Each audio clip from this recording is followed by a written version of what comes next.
Welcome to Channels Business Global with me, Juliana Olayinka, from our studios here in London. Over the next half an hour, we'll be looking beyond the business headlines by giving you in-depth perspective on the stories that are affecting all of us. Coming up on today's show, Asia's worst performing currency is gaining against the US dollar, and a Bank of America analyst declares sterling no longer fit to compete with G5 currencies. I'll be discussing those foreign exchange developments with Han Tan from Forex Time. And according to the World Bank, sub-Saharan Africa's diaspora remittances is likely to fall by 20% this year due to the COVID-19 pandemic. I'll be speaking with Honourable Abdulrahman Abba Tareb, the head of Technology, Transfer and Innovation at the Nigerians and Diaspora Commission, about the country's plans to evolve the aid-in remittance market. Then later, I'll be reporting on some of this week's noteworthy company news. Before those discussions, here's our business correspondent Simon Pusey with a breakdown of the biggest business stories trending in Britain this week. Simon, the UK Prime Minister Boris Johnson has promised to spend, but his critics say just not enough. He hasn't gone far enough. Yeah, he loves a big speech, doesn't he, Boris Johnson? We've come to know that while he's been Prime Minister. He loves a big sort of announcement, and he's done another one recently in the last few days where he's talking about his ambitious proposals to get the UK economy moving again. This is the first of a couple of speeches he's likely to give, him and Rishi Sunak. And he says he's going to put £5 billion into the economy to try and get sort of house building going and infrastructure projects. But like you say, there is criticism. Let's first listen to what he had to say a few days ago.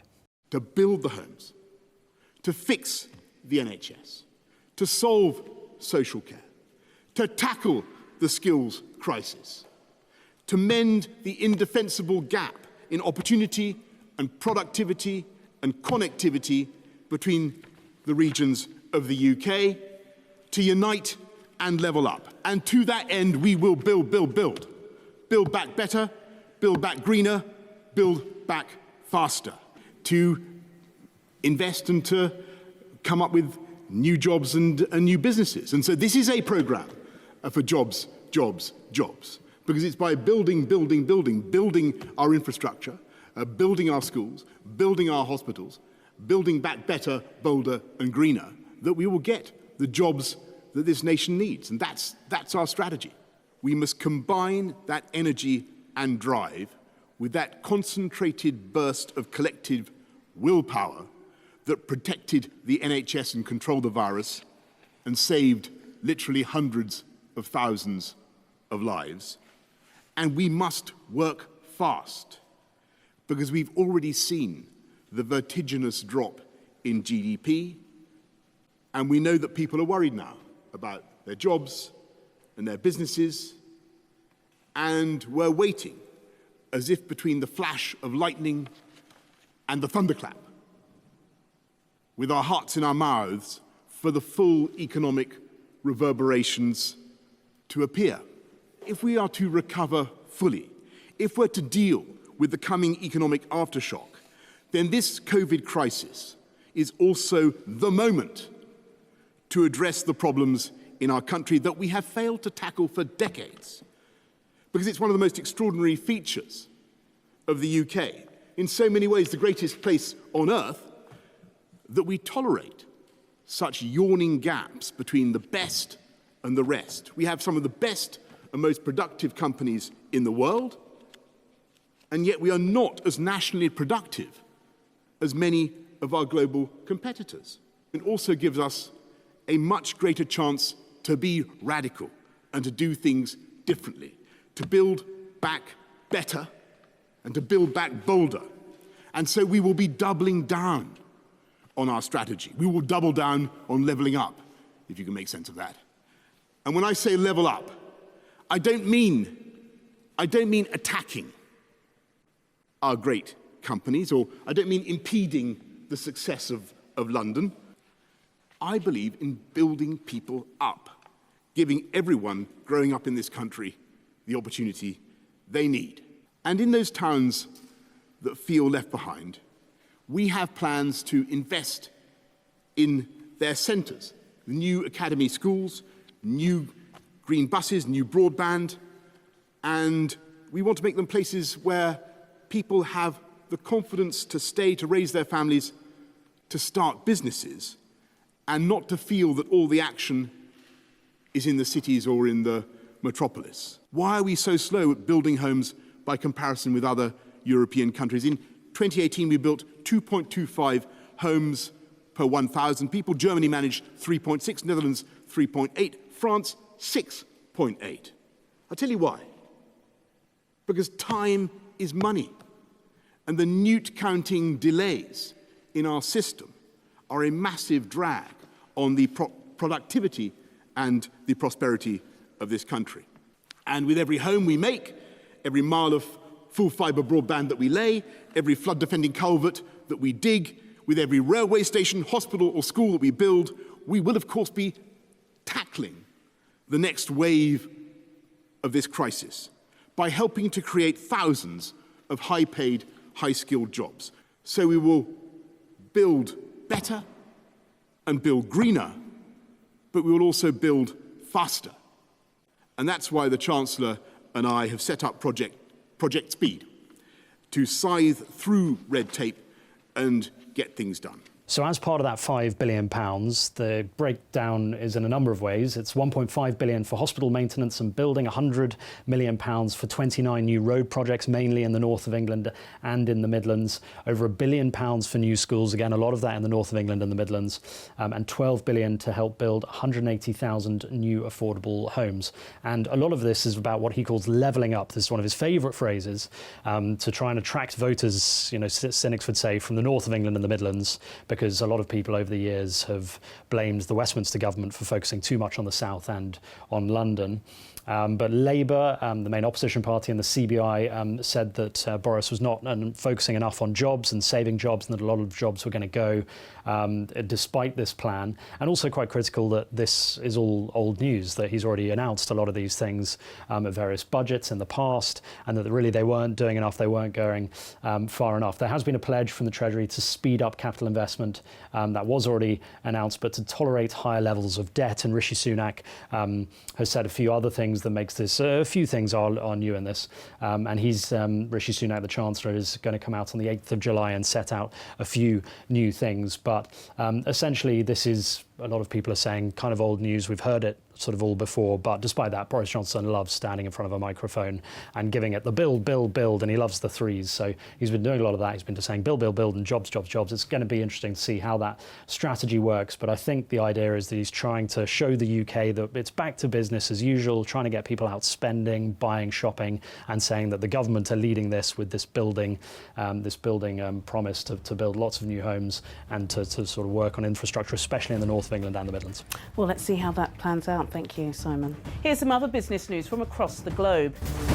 India's rupee, this year's worst performing currency in Asia, may finally be ready to join the recovery seen in emerging markets. According to a Bloomberg survey, the rupee may strengthen to 75 per dollar by the end of this year, an advance of about 1% from its current value.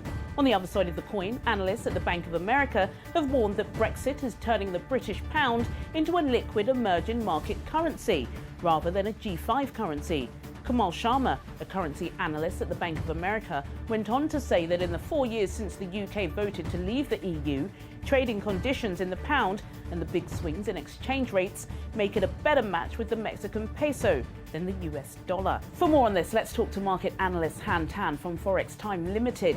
He's joining me from Kuala Lumpur, Malaysia. Han Tan, as always, thanks so much for joining me on Channel's Business Global. So, an improvement in the service sector and low oil prices seems to improving the value of the rupee. Well, it seems so, but look, these gains that we're seeing of late don't carry much meaning because the rupee is still rather range-bound around those mid-70 levels against the dollar. And if we look back at the year-to-date time frame, the rupee is still Asia's worst performer against the greenback. And looking ahead, markets are still bearish on the rupee as well, even into next quarter and going into 2021. So there are still significant headwinds for the rupee to contend with from the economic woes due to the pandemic and also the risk of heightened tensions with China. So really, if anything, it can try to play catch up, but I don't think that it will see much success moving forward. If it's such a flash in the pan as you suggest, Han, why is there so much emphasis on this Bloomberg survey? The Indians appear to be really, taking this story all the way across their media. Well, perhaps, and I guess, in this kind of environment where they're looking for any glimmer of hope, they may be at risk of perhaps reading too much into this. But if you zoom out and take a look at the broader context and a longer time frame, as well as other economic and technical indicators that I'm looking at, there appears to be not much to really excite at least the broader markets when it comes to the rupee against the dollar specifically. Now, to be fair, policymakers there domestically have certainly done their part in making sure they try and offset the woes or the ill effects from the coronavirus. But judging how the rupee is acting versus its Asian peers, I'm afraid they still lag far behind. Han Tan, I can't let you go without asking about the British pound sterling. It was said that the pound sterling is unstable as a developing country currency. Those are not my words. Those are the words of an analyst at Bank of America. Do you think that's fair? If you look at over the past 12 months, the pound has been the third most volatile G10 currency against the dollar. And then even looking ahead, markets are still pricing in a pickup in volatility over the coming weeks and through year end, because we are entering this crunch period for the Brexit negotiations between the UK and the EU. It's still very uncertain, the outlook on the Brexit deal. Look, my hunch is that we should see some form of diluted deal, but really that's just a shot in the dark. There's a tremendous amount of uncertainty surrounding the pound, and that could lead to heightened bouts of volatility over the coming weeks and months. Han Tan from Forex Time Limited, as always, thank you for joining me on Channels Business Global. European aircraft manufacturer Airbus has announced that it must eliminate 15,000 jobs, mostly in Europe, to safeguard its future and warned of more thin years ahead.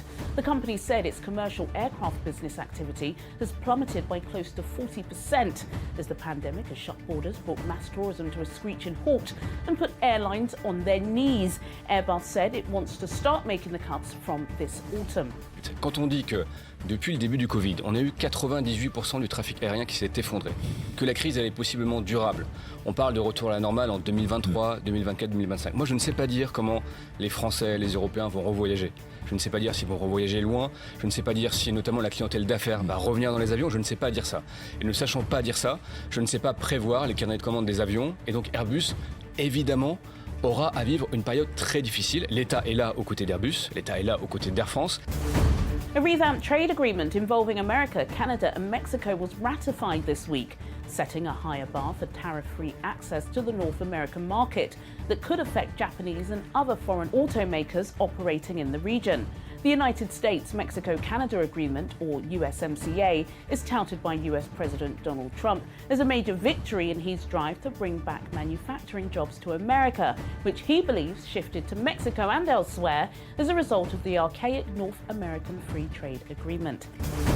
South Africa GDP contracted 2% in the first quarter of 2020, deepening the recession it entered into at the start of the year.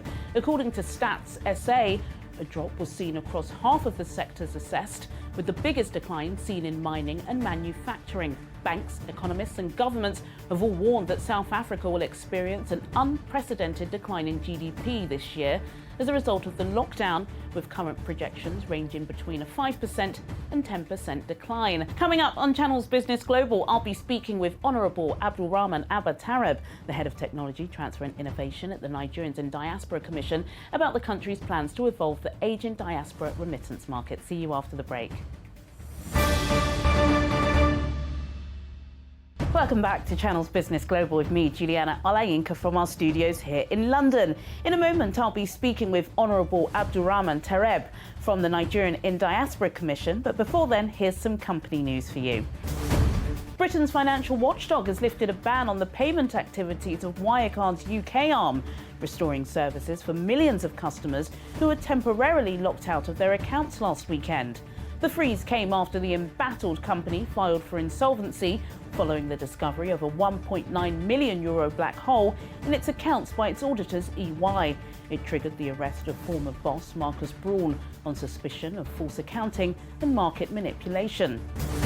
According to a survey conducted by the World Federation of Advertisers, almost a third of brands are considering joining a month-long boycott of Facebook as the social network struggles to convince firms that it's doing enough to fight hate speech on its platform. The survey showed that a third of the top 58 advertisers will or are likely to suspend advertising, while a further 40% are also considering doing so. On Monday, Ford and Adidas announced their intention to halt all advertising on the platform, joining corporations including Honda, Verizon, Diageo and Unilever. Fracking pioneer Chesapeake Energy Corporation has become the largest oil and gas company to file for bankruptcy protection during the coronavirus pandemic. The company posted an $8.3 billion net loss during the first quarter of 2020. It also reported nearly €9.5 billion in long-term liabilities and just $82 million in cash. Now over to our next discussion. According to the World Bank, Sub-Saharan Africa's diaspora remittances is likely to fall by 20% this year due to the COVID-19 pandemic. As the ongoing economic recession caused by coronavirus has taken a severe toll on the ability to send money home, experts suggest that this has accelerated the need to modernise the flow of diaspora remittances. For more on this, I'm being joined by Honourable Abdulrahman Abba Tareb, the Head of Technology, Transfer and Innovation at the Nigerians in Diaspora Commission. Honourable Abdulrahman Abba Tareb, thank you so much for joining me on Channel's Business Global. Given your portfolio, I suppose there's no surprising that the Pew Research Centre has forecast a 20% reduction in remittance flows this year.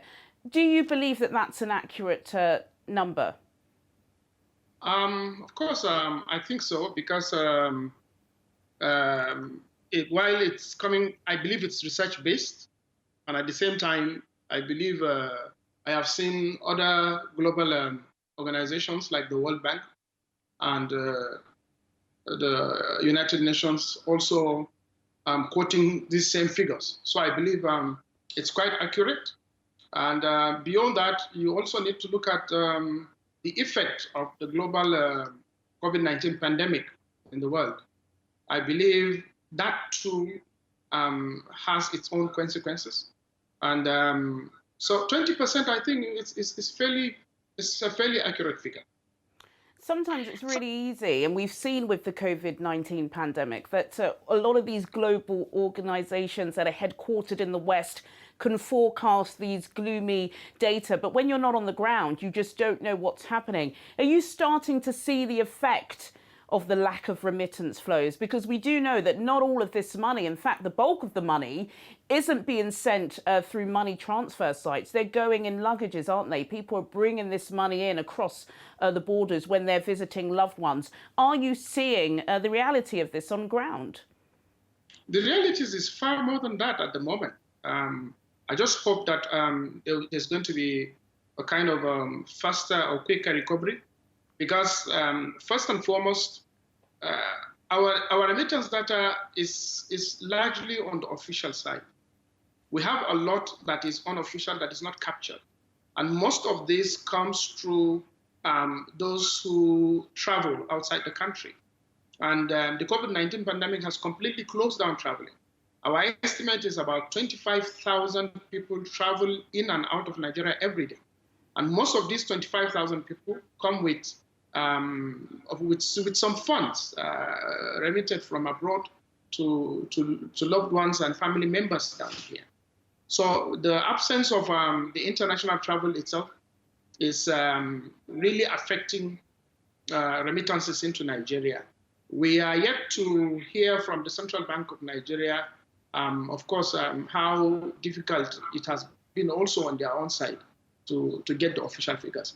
As a matter of fact, we believe at the moment the effect or the drop in remittances into Nigeria is far more excess than 20%. Well, that would be worrying, isn't it? And it's interesting, you mentioned how many people, how many thousands, tens of thousands of people are flying in and out of Nigeria every day. And it beggars, the fact that, the World Bank has said that it's time for Nigeria and the rest of sub-Saharan Africa to try and adopt a more modern approach of remittances, more digitization, less taxation. Do you understand that urge and that need? If it's free to send money abroad, of course, people are not going to take it in their luggage. For us in Nigeria, it has been on the front burner, even before the COVID-19 pandemic, because the cost of remittance into Nigeria is still very high. And we believe one of the easiest ways, or the best ways for us to achieve cost reduction in remittance is through the electronic transfer means or the digital means. Besides that, the Central Bank of Nigeria itself, it appears to be understanding that that is quite necessary even before now. And then, of course, especially now, it's been pushing for shift in cash transfer mechanisms to adopt the electronic and the digital means of cash transfer. While that is, of course, coming from the Central Bank of Nigeria, we believe that more still needs to be done, especially now, because there are a lot of regulatory issues that needs to be resolved. There needs to be furthermore in-depth discussion by the Central Bank, the taxation, the Central Bank, of course, and then other relevant bodies and stakeholders in the industry to drive the digital cash transfer process, especially here in Nigeria. And then at the same time also to encourage fintech companies to come up and also compete with their other colleagues or similar organizations that exist in some parts of Africa, especially in East Africa. We're running out of time, Honourable, and I've got to ask you about NIDCOM and the Nigerian Diaspora Commission before you go. I know you've got a significant role within the organisation, and your previous history and what you've done from your state clearly shows that you understand the diaspora. I've got to say, from this part of the shores, it does appear as if NIDCOM is playing effectively a communications role between the diaspora and Abuja. How is that likely to evolve? I think thanks to the vision of the current chairman, the commission is able to look critically at the main mandate itself. I think is such that it's evolving, and that is to integrate the Nigerian diaspora into the Nigerian development process. And I think, first and foremost, doing that by giving everybody that sense of belonging and making them feel that the Nigerian government is willing and is open to relate with them and to welcome them in whichever means. Of course, as you can understand, the political process in Nigeria has been open and is being effectively discussed to the level of looking at the possibility of diaspora voting. However, the political process itself is open and is encouraging because we have a lot of members of the diaspora who have now contested for various positions, from governors to members of the National Assembly. And the federal and state governments also have reciprocated, have kind of been part of that by appointing a lot of members of the diaspora in the federal government agencies and as well as the state government agencies. I think that is the way to go. It shows that we appreciate them and we need their talent and their expertise and their capacity and also the experience itself. Because we believe that the Nigeria of tomorrow begins with today, and that requires a combination of people who can see Nigeria from the outside, but who are also members of it, and at the same time, those who can see it from the inside. I think that combination of the two focus is really going to help in developing the new Nigeria. Great words to end on. Honourable Abdulrahman Abba Tarieb, thank you so much for joining me on Channels Business Global. Thank you. Sadly, that's all we have time for today, but do get in touch with your comments and suggestions. I'll see you at the same time next week for more in-depth business analysis on Channels Business Global. Goodbye.